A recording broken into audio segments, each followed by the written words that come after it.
In this video we shall discuss MCQ type of questions. तो देख पा रहे होगे ये NCERT एग्जामिनर से लिया हुआ क्वेश्चन है।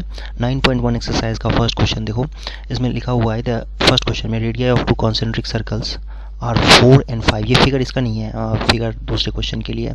Radii of two concentric circles of radius are 4 centimetre and 5 centimetre, then the length of each chord of one circle which is tangent to the other circle is. मतलब कुछ इस तरीके का एक सर्कल है, दूसरा सर्कल भी इसके अंदर होगा जिसका सेंटर सेम है, दोनों का सेंटर सेम है। एक का कॉर्ड दूसरे का टेंजेंट है तो नेचुरली ये परपेंडिकुलर होगा।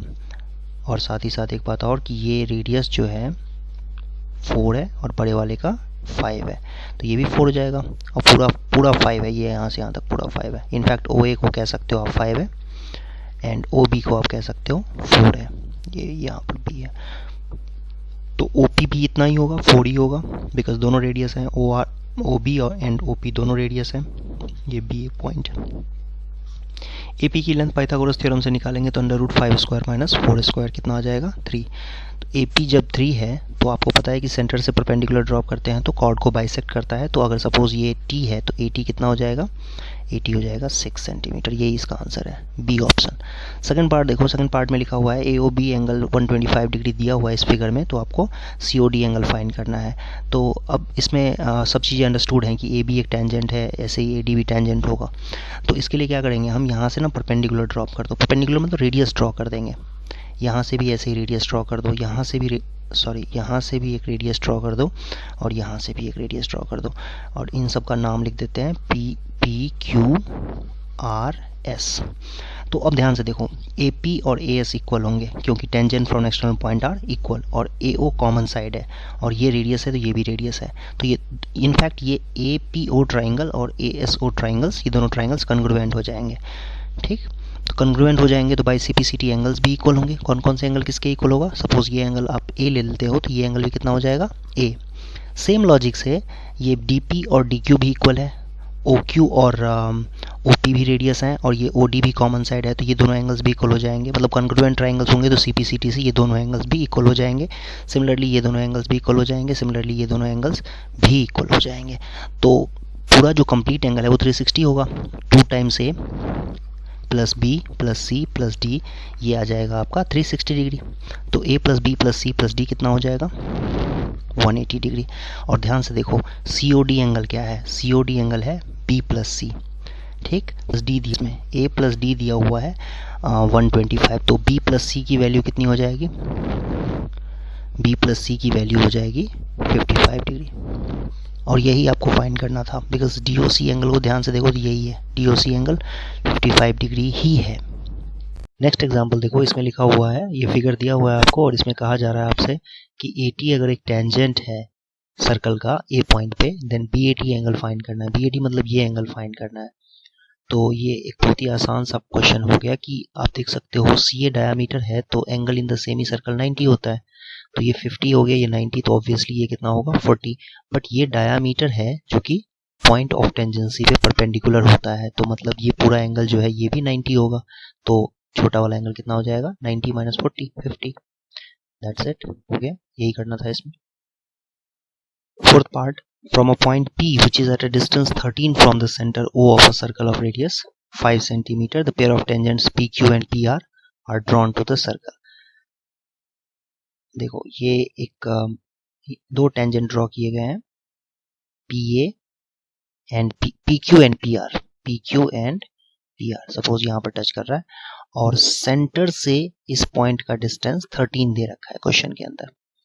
और एक बात और कि रेडियस भी दिया हुआ है 5, तो ये रेडियस हो गया, परपेंडिकुलर होता है ये तो पता ही है आपको, तो ये 5 हो जाएगा। तो नेचुरली ये पाइथागोरस थ्योरम से ये 13 है, हाइपोटेन्यूस 13 है और रेडियस 5 है, तो ये 12 आ जाएगा, ये भी 12 आ जाएगा। अब आपसे पूछा गया है PQOR ट्राइंगल का क्वाड्रिलेटरल का एरिया। तो दोनों ट्राइंगल तो कन्ग्रुएंट होते हैं, ये पता ही है आपको, ये दोनों ट्राइंगल्स कन्ग्रुएंट होते हैं। तो किसी एक का ट्राइंगल का एरिया निकाल के डबल कर दो, तो एरिया POQ कितना होगा, half into base into height 5 into 12, तो ये आ गया 30, कैंसिल होगा 30 यूनिट स्क्वायर या सेंटीमीटर स्क्वायर। तो एरिया PQOR कितना होगा, PQOR हो गया 60 centimetre square. 2 times obviously, 2 times ये हो जाएगा 2 टाइम्स एरिया POQ बिकॉज दोनों ट्राइंगल्स कॉन्ग्रुएंट है। 60 आ जाएगा आंसर। ये फोर्थ क्वेश्चन का ए ऑप्शन करेक्ट है। फिफ्थ क्वेश्चन देखो, eight one and A of diameter A B of circle of radius 5 centimetre. ये ए बी डायमीटर है, इसका एक एंड ए लिया, वहां से एक टेंजेंट बनाया गया है एक्स ए वाई, और एक कॉर्ड बनाया गया है सी डी जो कि पैरेलल है एक्स वाई के, और ये भी दिया हुआ है कि ये जो सी डी कॉर्ड है ये एक्स वाई से 8 सेंटीमीटर की डिस्टेंस पे है, ठीक है, ए से। तो ऑब्वियसली ये 8 सेंटीमीटर अगर होगा तो रेडियस तो पहले से ही 5 दे रखा है, तो ये जो लेंथ है ओ एम सपोज, तो ओ एम 3 हो जाएगा, और रेडियस तो 5 दे ही रखा है, और ये पैरेलल है जिसकी वजह से ये 90 है तो ये भी 90 हो जाएगा। राइट एंगल ट्राइंगल बन गया, ये 5 है तो ये 4 आ जाएगा पाइथागोरस थ्योरम से, तो ये भी 4 होगा क्योंकि सेंटर से परपेंडिकुलर कॉर्ड को बाइसेक्ट करता है। तो सी डी की लेंथ हो जाएगी 8 सेंटीमीटर। अब इस क्वेश्चन में देखो, सिक्स्थ क्वेश्चन में 80 इज अ टेंजेंट, 30 डिग्री दिया हुआ है एंगल, और ये 4 सेंटीमीटर है, तो ऑब्वियसली यहाँ से परपेंडिकुलर ड्रॉप करेंगे तो ओ को ए से ज्वाइन करेंगे तो एंगल 90 होगा because radius is perpendicular point of tangency. और इसमें अब हमें 80 की लेंथ फाइंड करनी है, तो सीधा सीधा करें cos 30 डिग्री लगा देंगे। cos 30 degree is equal to 80/OT, और 80 तो हमें पता है नहीं बट OT तो 4 दिया हुआ है, और cos 30 की वैल्यू होती है √3/2 इज इक्वल टू 80/4। कैंसिल करो इसको तो 80 की वैल्यू आ जाएगी 2√3 सेंटीमीटर। यही आंसर है। सेवेंथ क्वेश्चन देखो, इसमें लिखा हुआ है ओ सेंटर है इसका, और PQ इज a chord and tangent PR at P makes an angle 50 degree with PQ। ये 50 डिग्री एंगल दिया हुआ है, तो ऑब्वियसली ये 90 होगा ना, तो पूरा अगर 90 और छोटा सा पार्ट 50 है तो कितना हो जाएगा 40 डिग्री, और क्योंकि ये रेडियस है और ये भी रेडियस है तो ये आइसोसेलेस ट्राइंगल होगा तो ये 40 डिग्री हो जाएगा, और हमें POQ फाइंड करने के लिए कहा गया है। तो एंगल सम प्रॉपर्टी से, ट्राइंगल के एंगल सम प्रॉपर्टी से ये कितना आ जाएगा 100 डिग्री। ये आंसर है। 9.7 में P and PB are two tangents, APB की वैल्यू दी हुई है, AP 50 है तो हमें OAB फाइंड करना है, OAB फाइंड करना है। ओके, तो सबसे पहली बात तो ये एंगल 90 होगा, ये समझना ज़रूरी है, और ये भी 90 होगा, ये एंगल भी, तो ये एक साइक्लिक क्वाड्रिलेटरल बन जाएगा। दो एंगल्स 90 हैं और ये 50 है, तो क्वाड्रिलेटरल AOBP में ये जो एंगल आएगा बच्चों, ये आपका आ जाएगा 130 डिग्री। एंगल सम प्रॉपर्टी से क्वाड्रिलेटरल में चारों एंगल्स का सम 360 होता है, उसकी वजह से तो ये 90 है ना, और ये भी 90 है क्योंकि रेडियस परपेंडिकुलर होता है तो इसलिए। तो ये 130 है, और एक मिनट, ये छोटा एंगल x होगा, ये एंगल, तो ये भी x होगा बिकॉज रेडियस इक्वल है। तो 2x plus 130 is equal to 180, और ये 130 उधर जाके माइनस होगा तो 50 हो जाएगा, फिर 2x 50 तो x की वैल्यू 25 हो जाएगी, और यही तो हमें फाइंड करना था, OAB ही हमें फाइंड करना था, तो ये 25 डिग्री हो जाएगा आंसर। 8th का ए आंसर है।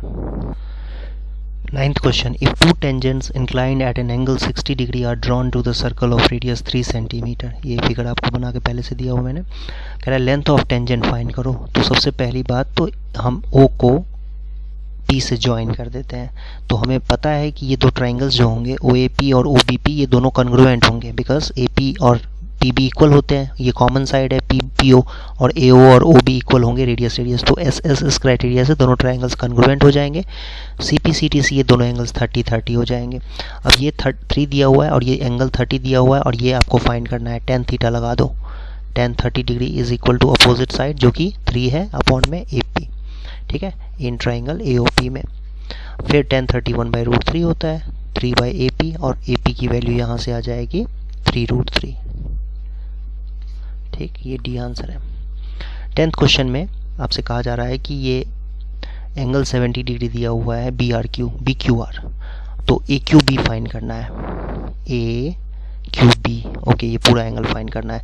ये सेंटर अगर है, सपोज ये सेंटर है कहीं पर यहाँ पर, तो ये तो पूरा एंगल 90 होना चाहिए। फिर सेंटर से ये पॉइंट ऑफ कांटेक्ट, यहाँ पे सेंटर रेडियस अगर ड्रॉ करेंगे पॉइंट ऑफ कांटेक्ट पे, तो 90 डिग्री एंगल बनाता है।